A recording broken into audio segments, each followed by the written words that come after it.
Una de las patologías que más preocupa a los médicos, no necesariamente a los especialistas en cirugía cardiovascular y vascular periférico, es la patología del tórax.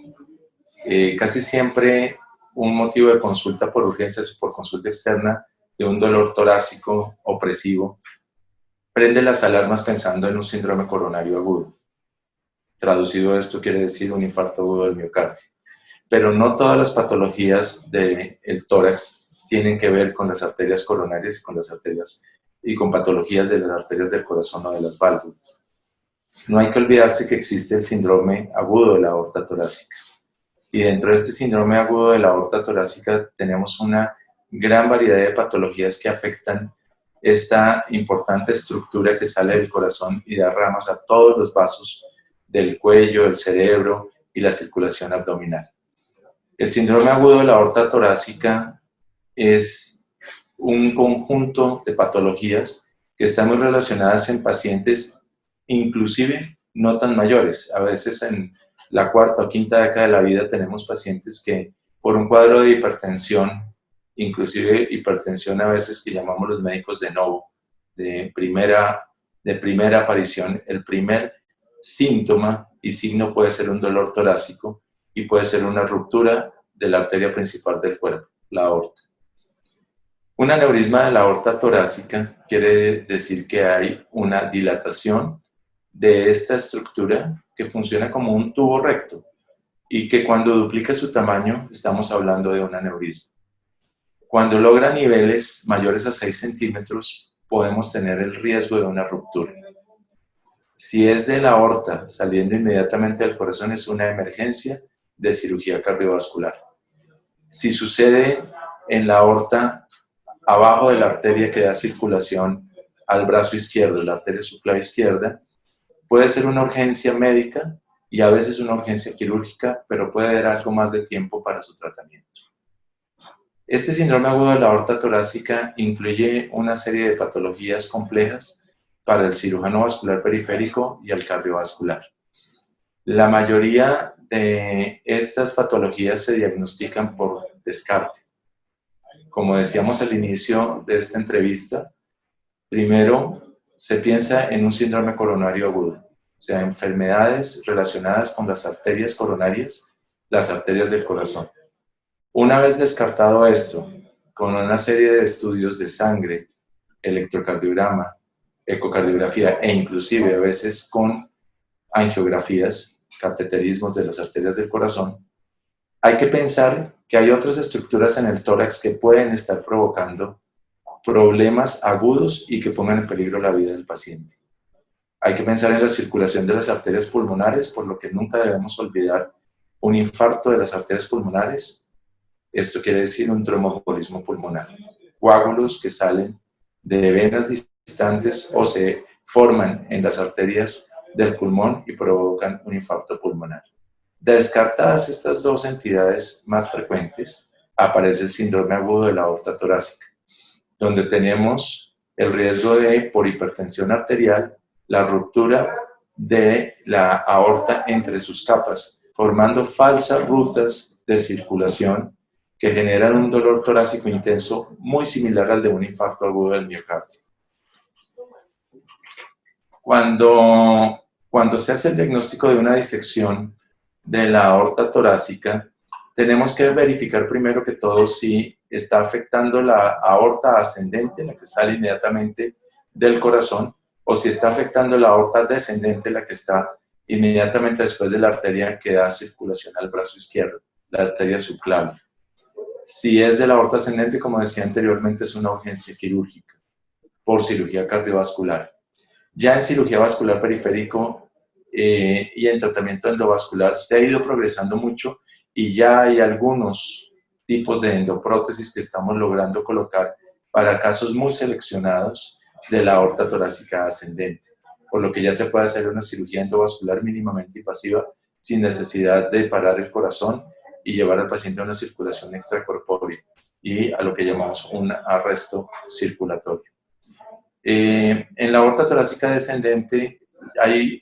podemos decir, una enfermedad algo más benigna, en donde el riesgo de ruptura no es tan alto, a no ser que la aorta sobrepase cierto diámetro,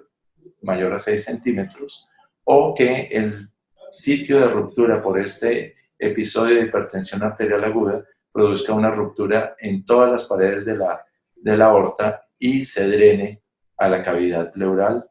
que es la que rodea los pulmones. En general, la gran mayoría de las disecciones de la aorta torácica descendente se tratan de forma médica, con control de la hipertensión y control del dolor en salas de cuidado intensivo. Un grupo de pacientes puede llegar a requerir tratamiento endovascular de la aorta torácica descendente y es ahí donde los cirujanos vasculares actuamos colocando unas endoprótesis, grandes stents recubiertos que cierran el sitio primario de ruptura de esa aorta torácica y controlan el sitio de sangrado. Hay otras entidades menos frecuentes que afectan a personas mucho mayores, como son las úlceras y los hematomas, que están relacionados con la misma disección. Nadie ha podido afirmar si una es precursora de la otra o una de ellas conlleva lo otro, pero son entidades relacionadas con lo mismo: picos altos de hipertensión arterial, con ruptura de la aorta entre sus paredes, formando a veces un nicho ulceroso, formando a veces un sangrado entre sus capas que genera un hematoma, pero sin flujo de sangre activo entre ellas, o formando una falsa ruta, como decíamos al inicio, que correspondería a una disección. Lo que hay que tener en mente es que cualquier dolor torácico intenso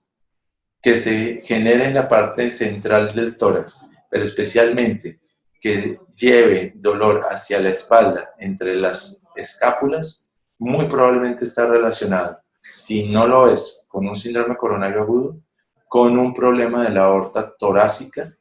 lo que llamamos un síndrome agudo de la aorta torácica, y es una emergencia de consulta por el servicio de urgencias, idealmente de un centro de referencia cardiovascular.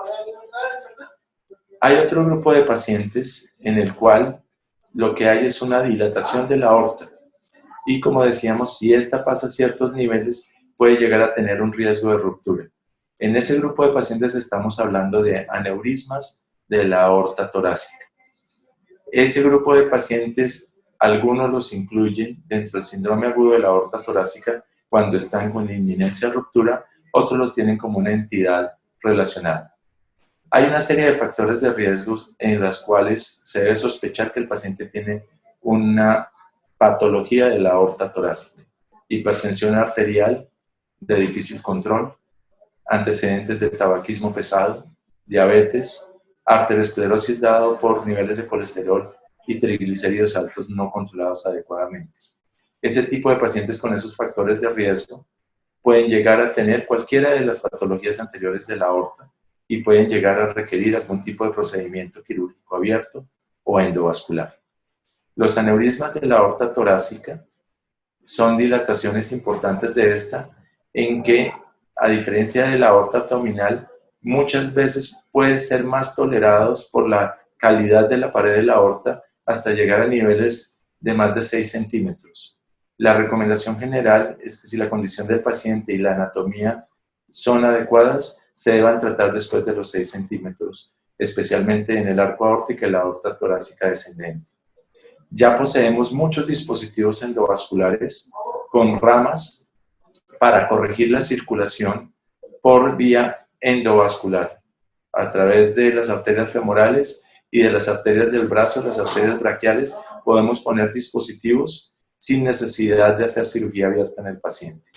Estos dispositivos ramificados dan un muy buen resultado con menor morbimortalidad para los pacientes. Es aquí donde el desarrollo de la cirugía endovascular ha sido mayor, porque el costo-beneficio ha sido mayor. Las cirugías de la aorta torácica son altamente costosas y complejas, con bastantes comorbilidades, especialmente para la circulación del corazón y la circulación del cerebro,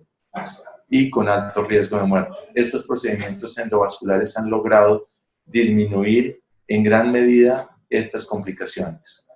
No queremos decir que dejen de ser de complejos y puedan conllevar desastres, incluidos eventos cerebrales, infartos coronarios, falla renal y cuadros de paraplegia.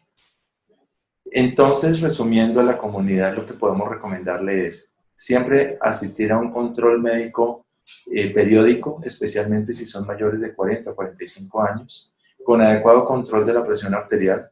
adecuado control de sus niveles de azúcar, vigilar colesterol y triglicéridos para estar adelante de la enfermedad. Si logramos tener esto controlado, es muy probable que nunca lleguemos a un cuadro agudo de la aorta torácica, de síndrome agudo de la aorta o de dilataciones aneurismáticas. Y si ya llevamos cierto tiempo con estas patologías y no han sido adecuadamente controladas, identificar a tiempo que existe una dilatación de la aorta y tratarlo de forma electiva, es decir, poder programar el paciente, estudiar su corazón previamente, estudiar su circulación y hacer una excelente planeación, cosa que es muy difícil en una cirugía de urgencia. Entonces, como en todos los procesos de la medicina, lo ideal es la prevención, lo ideal es el control de los factores de riesgo y la identificación temprana, y si es necesario, llevar al paciente a un procedimiento programado y no a un procedimiento de urgencia. Cuando algún colega médico o cuando el paciente ya tiene un diagnóstico de un problema de la aorta, es recomendable que el paciente, si no ha sido remitido, solicite una valoración por el Servicio de Cirugía Vascular Periférico de cualquier institución, en donde se hará una evaluación inicial. Este tema de la aorta torácica antiguamente era territorio de la cirugía cardiovascular, pero con el avance de todas las endoprótesis y los dispositivos que manejamos endovasculares, ha sido un terreno en el que nos hemos ido asociando a los cardiólogos hemodinamistas, a los cardiólogos clínicos y a los cirujanos cardiovasculares, y en este momento en el mundo el paciente debe buscar la atención de un cirujano vascular periférico que muy probablemente le va a poder ilustrar y resolver su patología de aorta torácica.